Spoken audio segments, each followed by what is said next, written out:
There's a long, bizarre history of unique people who have been exploited for the entertainment of others. But the story of the Queen's dwarf, Jeffrey Hudson, might be the most extraordinary and sad tale of all. Jeffrey Hudson may have only been 18 inches tall, but that didn't stop him from committing a horrific act. Born in the early 1600s in England, Jeffrey Hudson lived with his parents and 3 siblings.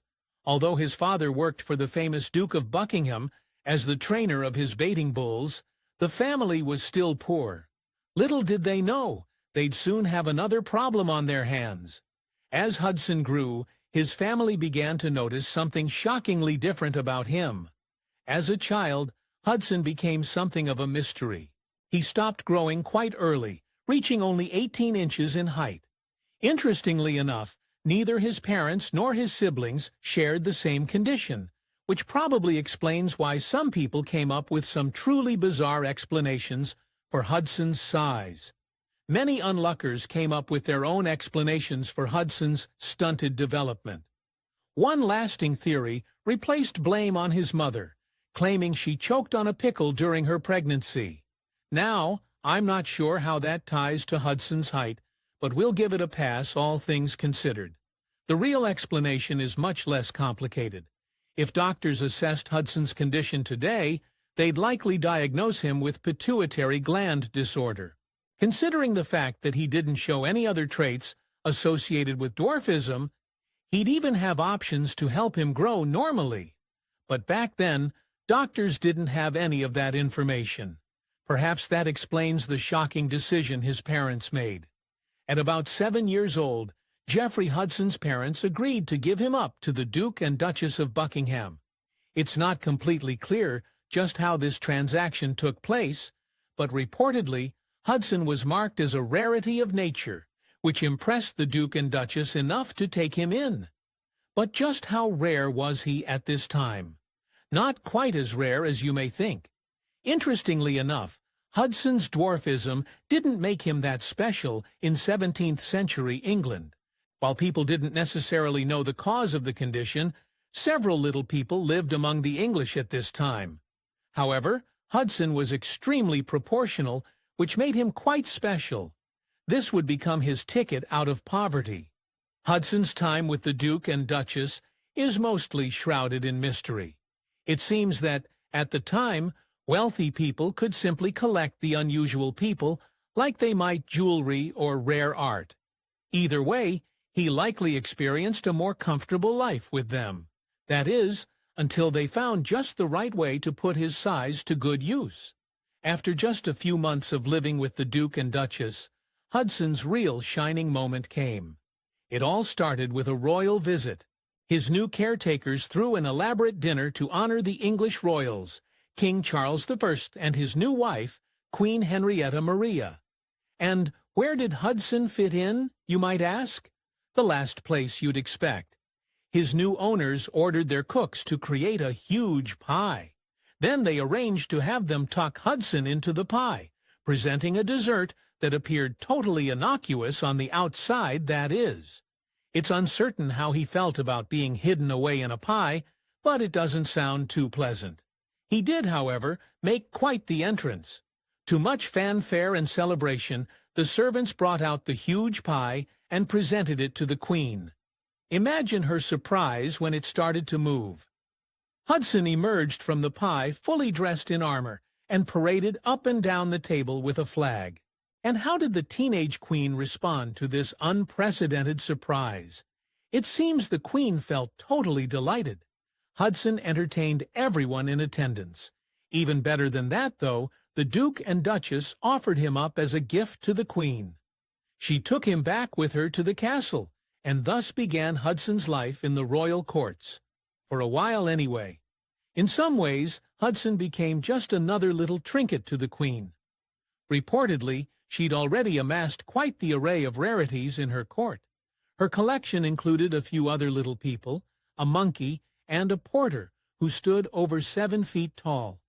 Before long, though, Hudson found himself busy doing much more than collecting dust on the shelf. During his time at the court, Hudson formed a deep bond with one of the other novelty pieces of the Queen's collection, the 7-foot-tall Welshman, William Evans. Evans and Hudson formed such a close bond that Evans sometimes walked astute with him in his pocket. This even led to a fun little act which starred both of them. In their act, Evans mimed making a sandwich by pulling both a loaf of bread and Hudson himself from his pocket. I'm not sure how Hudson felt about being compared to a slice of ham, but considering their friendship, perhaps they both actually enjoyed it. Or maybe Hudson enjoyed enough of those other perks to make it all worth it. The more time he spent at court, Hudson seemed to learn to use his differences to his advantage. He leaned into his charm and wit, and played it up when needed. Notably, a famous court architect placed him in special shows using music, performance, and design to entertain the royals. He got much more than a starring moment, though. As a member of the Queen's court, Hudson experienced the very best of everything. He received an academic education and training in proper manners. He went hunting and enjoyed good food. The Queen even gave him his own servant. Along with all that, Hudson found himself partaking in one very prestigious royal tradition. Hudson received the honor of joining the royals and their courts on horseback rides. While the Queen and her ladies rode side saddle, Hudson got a special saddle made just for him. They even decked it out with velvet and silk. He'd made quite a leap from the countryside, but maybe something else meant much more to him than all the royal goodies. The Queen became very fond of Hudson and took him along with her on several trips. She even went so far as to get him dressed in the same fabrics she ordered her own children to be dressed in. But eventually, all good things come to an end. Interestingly enough, the ultimate conclusion of his charmed life came at the hands of his royal connections. Hudson's first royal misfortune came along early in his time at court. At about age 10, he joined a group from the court headed to France. The group intended to secure a midwife for the then-pregnant queen, and they sent him along to entertain the French court. They got to France just fine, but on their return trip, a horror show ensued. On their way back to England, pirates commandeered their ship. It's not hard to imagine this being truly frightening for a 10-year-old. Luckily for him, the pirates simply raided the ship, took what they wanted, and let them continue to England. Intriguingly, though, this brush with danger didn't stop Hudson from taking other risky expeditions. In 1637, Hudson joined another group headed across the English Channel. Around 18 years old by this point, he went chasing some dangerous entertainment in the Netherlands, where the Dutch overtook the Spanish in the Siege of Breda. He left his trip unscathed as well, but things back in England soon got even more dangerous than life on the ship. In 1642, war broke out in England between those who supported the king and those ready to end his reign. The Queen took off to the Netherlands, taking Hudson and some other members of court with her. She successfully managed to raise some funds to help support the king, but on the return trip, things took a chilling turn. While headed back to England, the Queen and her entourage stopped for the night in Yorkshire. Early the following morning, they woke up to the frightening sound of cannonballs from the king's enemies. You might expect all 1.5 feet of Hudson to stay close to the Queen for his own safety, but he did exactly the opposite. Reportedly, Hudson leaped from his bed, ready to defend the Queen and court. He brandished his weapons, more than ready to jump in.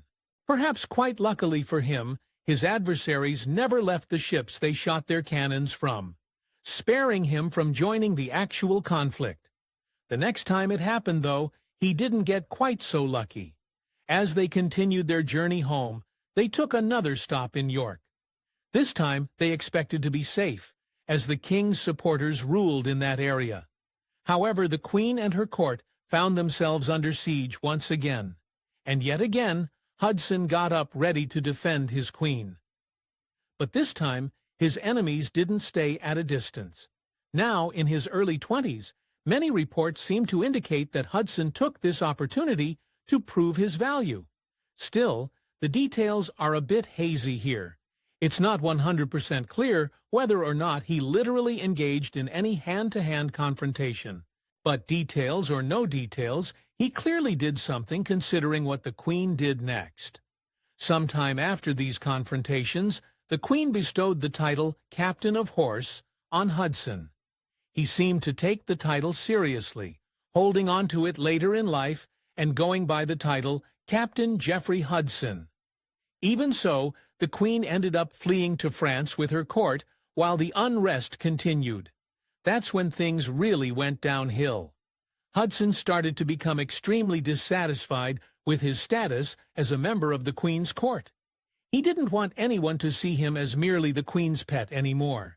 He wanted to be respected as an adult, as a captain no less. Honestly, that's not hard to understand. But what is hard to understand is how he let that become his undoing. In 1644, Hudson found himself in deep trouble when he got into a heated confrontation with Charles Croft. Croft, the brother of an English baron, William Croft, probably brushed shoulders with Hudson fairly often. But on one fateful day, he said or did something that went a little too far. Hudson challenged him to a duel. There's no record of what Croft actually did to offend Hudson. Either way, it seems Hudson felt ready to go out defending his honor.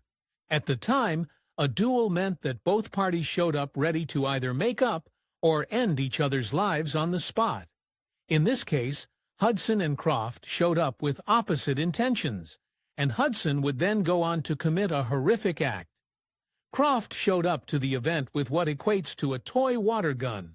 He clearly did not take Hudson or the duel seriously.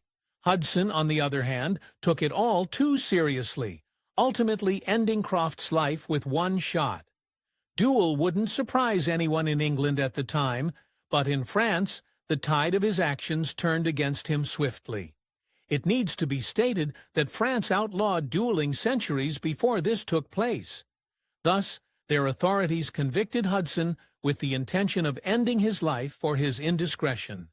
Even worse, the English royals considered Croft a man of important stature. By all accounts, things didn't look good for Hudson. Luckily, someone cared about him enough to put himself on the line.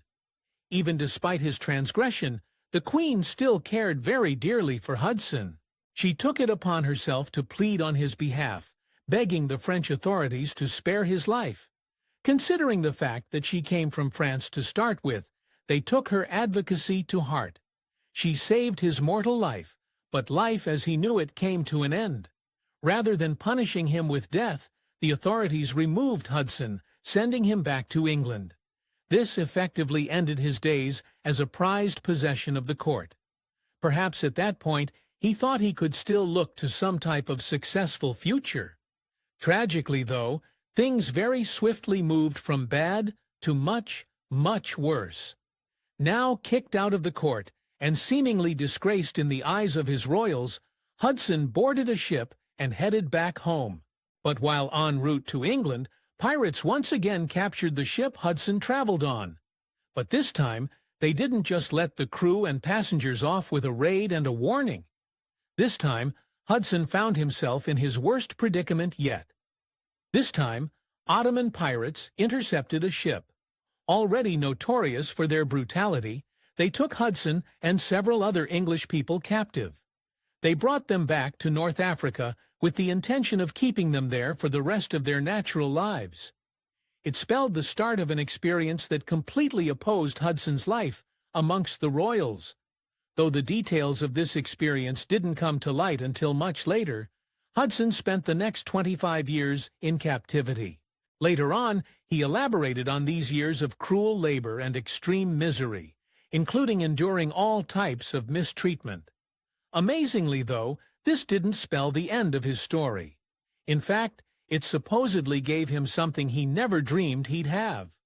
By Hudson's own claims, he somehow physically grew during those 25 years of enslavement. He said he doubled his size, putting him at almost 4 feet. There aren't any reports to confirm that fact, or his insistence that the horrible things he experienced made him grow, but luckily for him, he eventually gained his freedom.